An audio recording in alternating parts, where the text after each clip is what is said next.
Alrighty, hello everybody. This is a new format for me. So today I'm here with I don't want to say legendary because I'm not trying to give him too much credit, but I'm going to say legendary. I'm going to say incomparable. I'm going to say um, a man that does not need an introduction clearly, but Wow. is getting one anyways because he ain't really that much. Ladies and gentlemen, top five vinyl. Woo! Hello, hello, hello, hello. Thank you for My, that wonderful introduction, sir. my brother, how are you doing? How are Not you too doing? bad. Not too bad. Just enjoying life, man. That's good. That's good to hear. I'm happy for that, and I'm happy for all the stuff that you've been doing. Mans is blowing up beyond my eyes. I don't know how, but apparently he's becoming bigger than anything on this planet. Oh my So, if gosh. anybody has the chance, go check out Top 5 Vinyl on YouTube. Best content ever. A lot of great people on there as well. A lot of people that I know, and it's just a big community of people that I would say is like it's the best vinyl community. I would say is the community that you're bringing. Appreciate that. Appreciate that, So man. yeah, That's a so huge compliment coming from you. I appreciate oh, that. oh. See, look what he's trying to do. He's already trying to butter me up and shit. I already see what he's trying to do.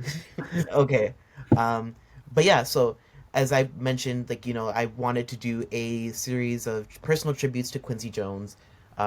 He recently passed, and a lot of us are still mourning of his death. And especially for me, I'm a huge Michael Jackson's on my wall. Like I'm a huge music person. You know hmm what I mean? So Quincy Jones has been a part of my life, and he's been a part of everyone's lives ever since birth. And I felt like I would love to do a space where I'm having people talk about their experiences with Quincy Jones's production, whether it was his own or other people's, just stuff like just stories like that. Because I feel like with Quincy, he's done so much that we didn't even know of, that we're like, holy shit, like Quincy Jones did that. Like hmm that's so epic, you know what I mean? And like we've grown up with it. hmm So, I just wanted to come out with different collectors, music lovers, everybody, and just have them pay like a personal tribute and tell stories about their influence with Quincy. Yeah, I mean, so when you reached out to me, thank you for that. Appreciate being here. My my first real memory of Quincy Jones was "We Are the World." That Mm. was released back in '85, and I was like in elementary school when that thing came out, and I just remember it was such a huge song that the teachers had us like sing the song in school. Like it was a thing. Like anybody my age would probably had to do the same. It was like a phenomenon. Like that song just hit so hard. Like with such a positive message, and the reason for the song was charity for Ethiopia. I believe like the famine in Ethiopia. So it was like a charity song. It wasn't just a song that was done for the purposes of radio play. It actually served for a larger picture on for the world. Like it was trying to help people in need.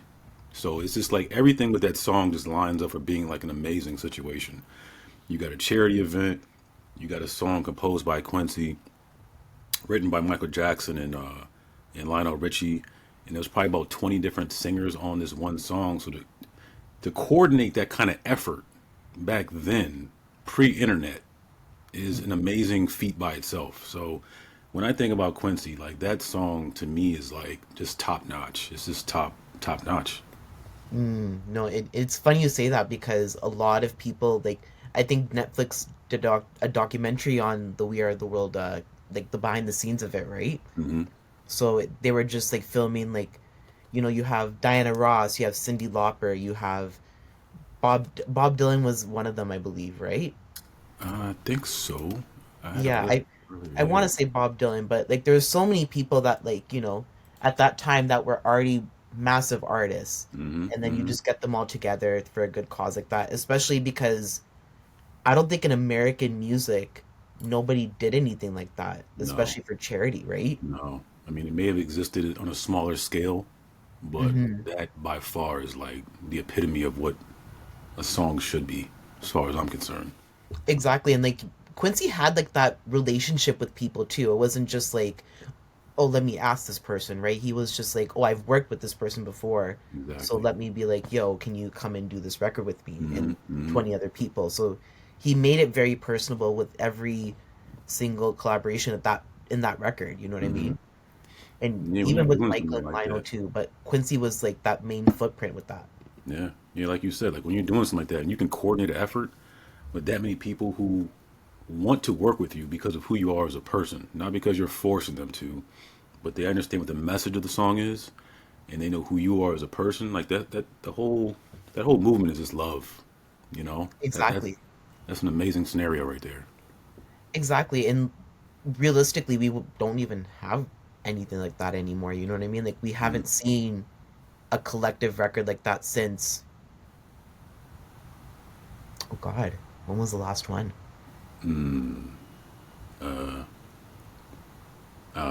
I don't The know. revamp of We Are the World, I think. Mm, 2009, I want to say, when they okay, redid it. okay. Yeah, but you know, like again, Quincy just doing that is like Hmm. such a huge thing, right? Like in being that young too, and you're seeing like all of these artists come together, especially when you're in the 80s, because Hmm. honestly, I would have loved to fucking grow up in the 80s. 80s Like was amazing. Let me just put that out like there for everybody. seriously, like you look at the birth of like hip hop music at that time, you look at the evolution of pop, R&B, and you know Quincy was a part of that. Hmm. So that was like the timeline of music becoming more progressed in pop, you know what I mean? Hmm. And that song actually did a lot of records too. Like I think it's the biggest selling single of all time from what I Yeah. understand. I think yeah, I think it's like up there in the top 10 for sure. I don't know if anything's ever debunked it, but yeah, definitely in the top 10. Yeah, and I think it's like I don't even think it has a Guinness World Record of like the most artists on it, but I'm pretty Mm. sure like it holds a At the lot of time, records. I probably know yeah, that. yeah. Yeah. Hmm. And I know it won like a couple Grammys too. Like that night of Hmm. the Grammys was something else, but like it won all the awards and a lot of people still play that song too. Hmm.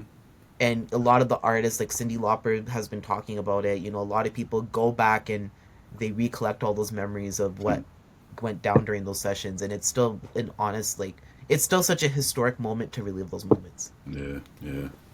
Yeah, It so was a message of what they were trying to get out. You know, they were just mhm, basically trying to solve a problem that we had. Like it was like we can collectively come together and do something positive. Let's do it. You know. exactly, and Yep. that's something that we could use right now actually. So Absolutely.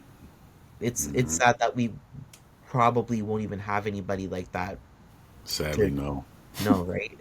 Is the and just to think, like it's one person that was a part of that. Like you know what I mean? Like even though it's a big group of people, it's like one person was like connecting all of the dots to make sure that the record came out the way it did. Hmm. Hmm. So I just think that was incredible, especially for Quincy. Yeah, yeah. Yeah. Okay, so we know that. So after hearing that growing up, like the what was the soundtrack of your life growing up, like in terms of like Quincy's production? For me, it was, I mean, hands down, Michael Jackson. Mm.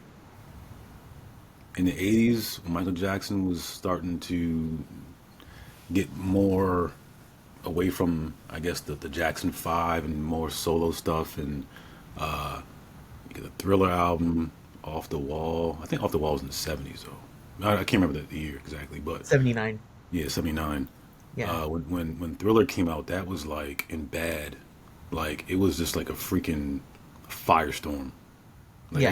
I can't even begin to like explain like the cultural impact this dude made. So him alone, you know, the production team he had behind him with Quincy Jones is just like the perfect blend. Like Exactly. growing up in the 80s, like you couldn't tell a person that that wasn't the magic duo right there. You just can't. Like nothing was Exactly. messing with the production and the singing of Michael Jackson. It was just it was different. It does not Exactly. exist today. And even Quincy said it himself. He said there's no other duo. Yeah.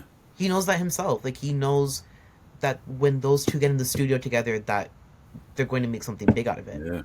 Hmm. And Michael himself knew that too. Like that's why he was scared initially to venture out of Quincy initially when the Dangerous album was being made, right? Hmm. So, Hmm.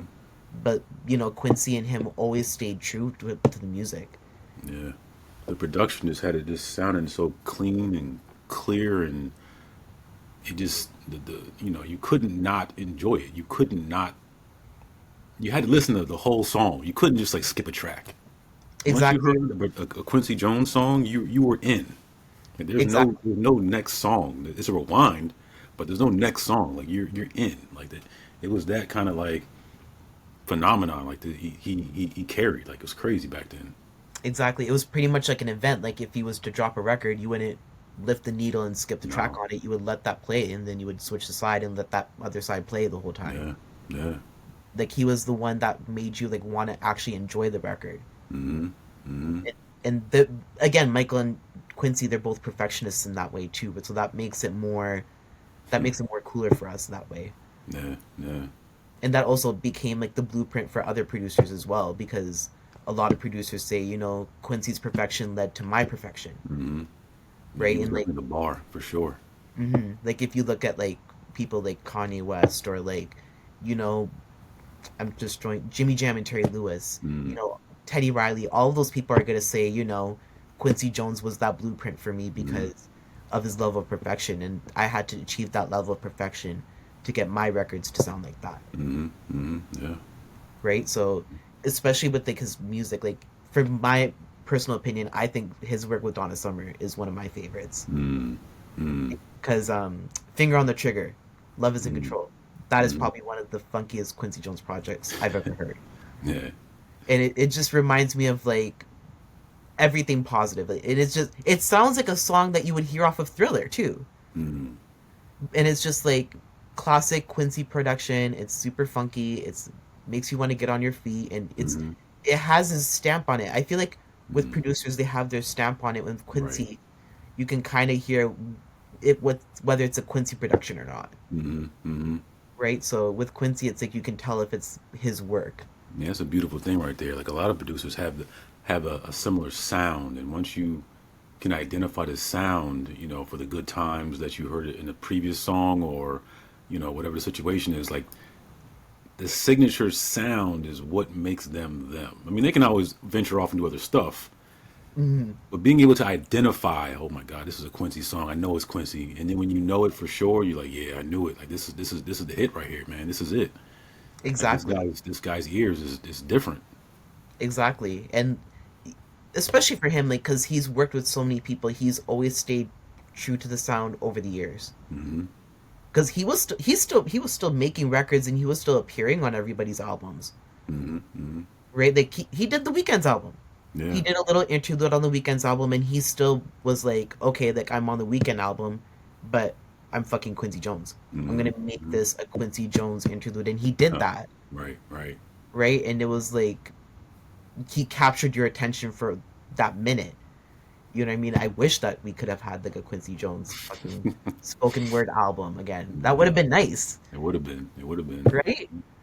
Like I'm telling you, like every time he speaks, it's he's like the musical Morgan Freeman, Mm. That's a huge compliment. Yeah.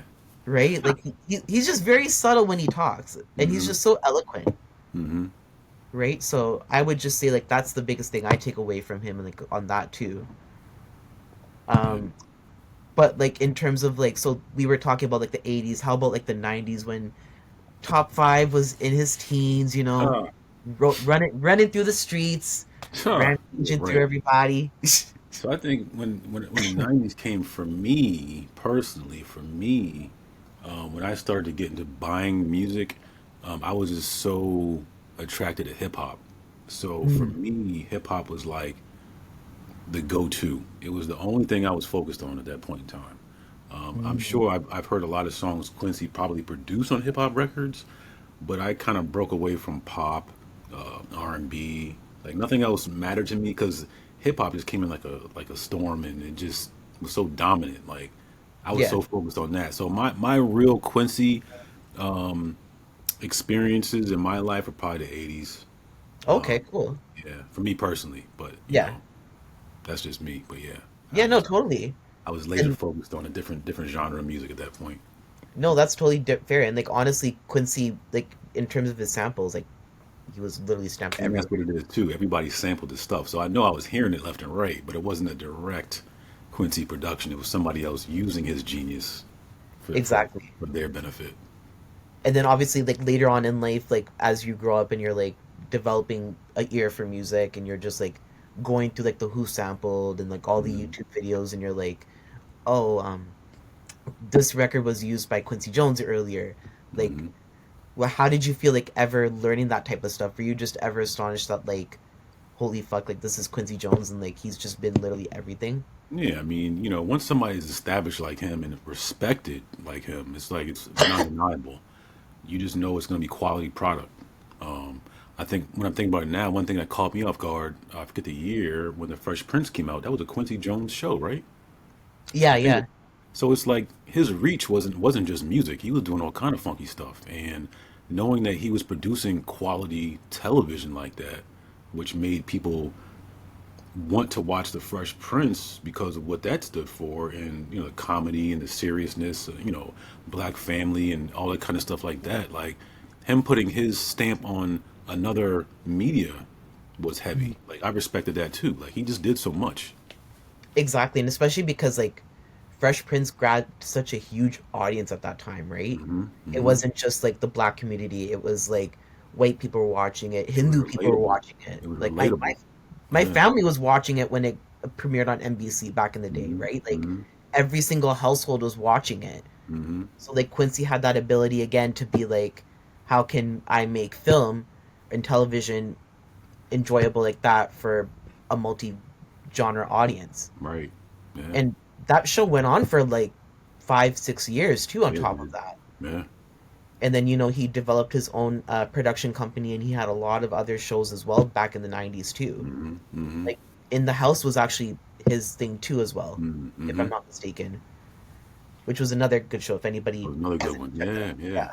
Hmm. LL Cool J, Alfonso Ribeiro, even though he Yeah. joined, I think the second or third season. Yeah. I don't think he was original. Yeah, because original was LL, Maya Campbell, Debbie Allen, and I always forget that little guy's name. I couldn't tell you, but yeah. Yeah. Yeah, it was initially those guys first, but it's a really good show. Quincy Jones Hmm. again produced that. It was really Hmm. good. Yeah. Yeah, but again, it's just like Quincy's just like done everything in our lives, right? And he's just put that stamp on every single thing that we've ever been in love with. Yeah. And well, I guess my next question is, how did you feel when Quincy passed away, or like how No, what was it's your first thought? he had the advantage of living a long life. Hmm. For me, I hadn't heard from him in a while, so you kind of forget about people when you don't hear much about them. But somebody his age, when they pass, it's always a sad situation. But my immediate response is he lived a long life. A long, good, productive, positive life where people like loved him. So the pain wasn't as hard for me because only because of his age. I think if he was younger, I'd be like, man, we could have had another 20, 30 years of this guy, you know. Hmm. Yeah. So it's definitely sad, no doubt. But I'm just glad that he lived a very productive, positive, and the music he gave us is just not deniable. Like, I don't really think I was that sad other than I was able to think about all the positive stuff. Hmm. So that was the reason it didn't hit me that hard Hmm. personally. I just appreciated the gifts that he left behind. And that's actually a beautiful thing to hear actually, because a lot of people don't really appreciate the artist or the producer until you actually look at everything that they've done and then you're like, wow, like they've done so much and like we appreciate that. Yeah, yeah. And like especially with like DJ Clark Kent, like that's Mm-hmm. another huge passing that a lot of people are affected by, including myself, because Mm-hmm. hip hop head as well, right? Like Mm-hmm. Clark Kent's done a lot of records and he's been a part of like the stepping stone for so many different artists as well. So it's like when you look back on it, it's like without that person, then this wouldn't even happen. Right, right. Mm-hmm. So it's like you're saying, like Quincy Jones lived like a long, big, and I want to say extravagant like life, because with all of the stuff that he's done, he's able to reap all the rewards of all the stuff that he's done as well. Mm-hmm. So Mm-hmm. I would like that's a really good way of putting it too. Mm-hmm. See, look what he does. He just tries to act like he's all deep and stuff. Come on, man. Don't do that. He Don't do no, that. Come on, man. It's just two people having a conversation. Don't do that.